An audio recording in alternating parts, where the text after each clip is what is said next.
সময় কি ঘটনা ঘটেছিল, দাজ্জালের বাবা এবং মায়ের আসল পরিচয় কি ছিল, এবং তারা কি মানুষ ছিল নাকি অন্য কিছু।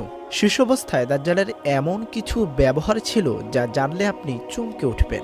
নবী করিম সাল্লাল্লাহু আলাইহি ওয়াসাল্লাম একদিন মসজিদের মিম্বরে উঠে বললেন, মুক্তির দিন আর মুক্তির দিন। কি এ কথা তিনি ৩ বার বলেছিলেন? এটা বলার কারণ কি ছিল জানতে হলে পুরো ভিডিওটি দেখতে থাকুন। দাজ্জালের আবির্ভাব কিয়ামতের অন্যতম বড় নিদর্শনগুলোর মধ্যে একটি। তাই আল্লাহর সব নবী রাসূলই তাদের জাতি ও অনুসারীদের দাজ্জালের ফিতনা সম্পর্কে সতর্ক করেছেন। প্রিয় নবী সাল্লাল্লাহু আলাইহি ওয়াসাল্লাম বলেছেন, আল্লাহ এমন কোনো নবীকে প্রেরণ করেননি যিনি তার উম্মতকে একচোখা মিথ্যাবাদী দাজ্জাল সম্পর্কে সতর্ক করেননি। জেনে রেখো, সে একচোখা আর তোমাদের প্রতিপালক একচোখা নন। তার 2 চোখের মাঝে কাফির লেখা থাকবে, যা প্রত্যেক ঈমানদার ব্যক্তি পড়তে পারবে। তিনি আরো বলেছেন যে দাজ্জাল পৃথিবীতে 40 দিন অবস্থান করবে এবং মানুষকে আল্লাহর প্রতি বিশ্বাস থেকে দূরে সরানোর চেষ্টা করবে।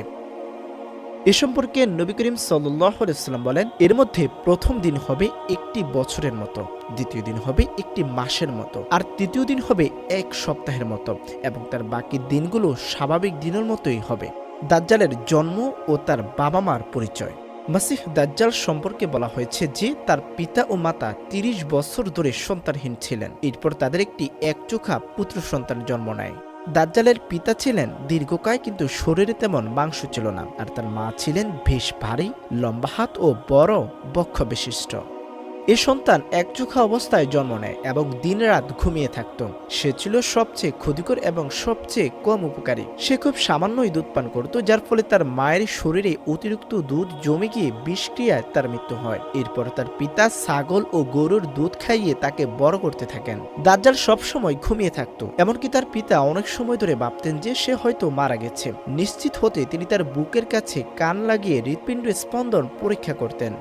নবী করিম সাল্লাল্লাহু আলাইহি ওয়াসাল্লাম এ সম্পর্কে বলেছেন, তার চোখ ঘুমিয়ে পড়বে কিন্তু তার হৃদয় কখনো ঘুমাবে না। সে ছিল এক প্রকার পক্ষাঘাতগ্রস্ত। সে নিজের জায়গা ছেড়ে নড়াচড়া করতে পারত না। দাজ্জালের চেহারা ও মিথ্যা দাবি।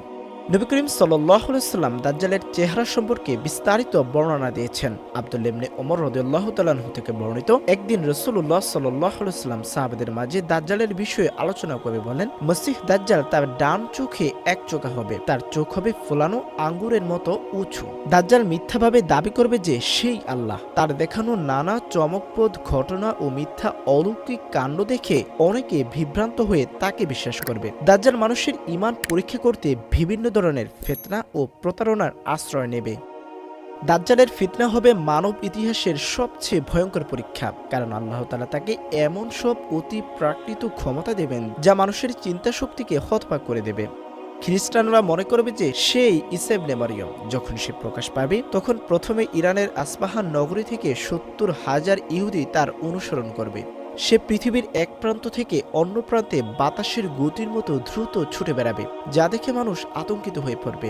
মানুষ তার ভয়ে পালিয়ে লুকিয়ে থাকবে, কারণ সে পৃথিবীর প্রায় প্রতিটি স্থানে পৌঁছে যাবে। তবে সে মক্কা ও মদিনার সীমানায় প্রবেশ করতে পারবে না, কারণ সেখানকার রক্ষক ফেরেশতারা তাকে সেখানে প্রবেশ করতে দেবেন না। মুক্তির দিন এর রহস্য উন্মোচন।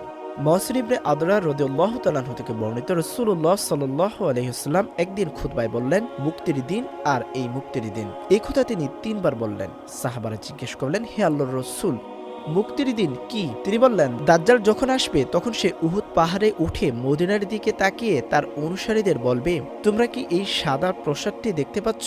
এটি নবী মুহাম্মদ সাল্লাল্লাহু আলাইহি ওয়াসাল্লামের মসজিদ। তারপর সে মদিনার দিকে তাকাবে, কিন্তু শহরের প্রতিটি প্রবেশপথে তলোয়ার উঁচিয়ে ফেরেশতাগণ পাহারা দেবেন। এরপর সে জুরফ নামক অঞ্চলে এক সমতল ভূমিতে অবস্থান নেবে এবং সেখানে তাঁবু স্থাপন করবে। তখন মদিনায় 3 বার ভূমিকম্পের মতো কাঁপবে, ফলে শহরের সব মুনাফিক, পাপাচারী, নারী, পুরুষ দাজ্জালের দিকে বেরিয়ে যাবে। সেটাই হবে মুক্তির দিন, যেদিন মদিনা মুনাফিক ও পাপাচারীদের হাত থেকে মুক্তি পাবে। দাজ্জালের ভয়ঙ্কর প্রতারণা ও তার অনুসারীবৃন্দ। দাজ্জালের সঙ্গে থাকবে 2টি নদী। একটি সে জান্নাতের নদী বলে দাবি করবে, আর অন্যটি জাহান্নামের নদী হিসেবে পরিচয় দেবে। মানুষ তার তথাকথিত জান্নাতের পানি পান করতে চাইবে, কিন্তু সেটি আসলে জ্বলন্ত আগুন হবে। আর যে ব্যক্তি তার জাহান্নাম বলে দাবিকৃত নদীতে প্রবেশ করবে, সে আসলে জান্নাতে প্রবেশ করবে। আল্লাহ তাআলা তার সঙ্গে শয়তানদের পাঠাবেন, যারা মানুষের সঙ্গে কথা বলবে এবং ভয়ঙ্কর ফিতনার সৃষ্টি করবে। দাজ্জাল আকাশকে আদেশ দেবে, ফলে মানুষের চোখের সামনে বৃষ্টি হবে এবং জমিনে ফসল গজাবে। সে একজন মানুষকে হত্যা করবে এবং সবার সামনে আবার জীবিত করে বলবে, হে মানুষ, এই কাজ কি আল্লাহ ছাড়া আর কেউ করতে পারে? এই কথা শুনে অনেকে তাকে সত্যিকারের প্রভু মনে করে বিশ্বাস করবে এবং তার অনুসারী হবে। ধীরে ধীরে তার ফিতনা ছড়িয়ে পড়বে আর তার অনুসারীর সংখ্যা বৃদ্ধি পাবে। কেবল অল্প সংখ্যক প্রকৃত মুমিন তার ফিতনা থেকে রক্ষা পাবে। তারা সিরিয়ার জাবাল আর দুখা নামক স্থানে আশ্রয় নেবে। তখন দাজ্জাল তাদের ঘেরাও করবে এবং চরম কষ্টের মুখে ফেলবে, ফলে তারা ভয়াবহ দুর্ভিক্ষের সম্মুখীন হবে। দাজ্জালের প্রধান অনুসারী কারা হবে? তাদের মধ্যে রয়েছে ইহুদি, তুর্কি জাতির মধ্যে বেশ কিছু লোক, এছাড়া মরু অঞ্চলে কিছু বেদুইন এবং নারীরাও তার অনুসারীদের মধ্যে বেশি থাকবে।